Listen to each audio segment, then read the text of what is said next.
তুই শুনলি কলকাতায় আবার একটা গণধর্ষণের কেস?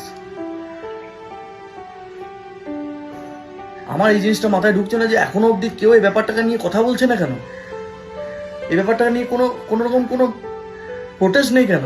ইভেন কোনো ইনফ্লুয়েন্সার এই ব্যাপারটা নিয়ে কোনো ভিডিও বানাচ্ছে না কেন? কি হবে প্রোটেস্ট করে? ওই দুদিন ক্যান্ডেল মার্চ, তারপর যে যা সবাই ভুলে যাবে নিজের কাজে, যেমন আরজিকর ভুলেছে, এটাও ভুলে যাবে। এটা আমার কাছে কোনো সারপ্রাইজ ম্যাটার নয়। দেখ, সত্যি কথা বলতে যারা গণধর্ষণ করেছে না, তারাও এই ব্যাপারটা জানে যে দুদিন লোকে মোমবাতি নিয়ে এদিক ওদিক ঘুরবে, প্রোটেস্ট করবে, তারপর সবাই ভুলে যাবে।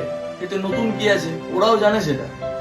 আসলে বাঙালির চামড়া বড় মোটা এবং শক্ত, আর স্মৃতিশক্তি খুব দুর্বল, যত তাড়াতাড়ি ভোলা সম্ভব। আর রইল ইনফ্লুয়েন্সারদের কথা, ব্যাপারটা এখনো এত ভাইরাল হয়নি। এখন ভিডিও বানালে ভিউজ আসবে না।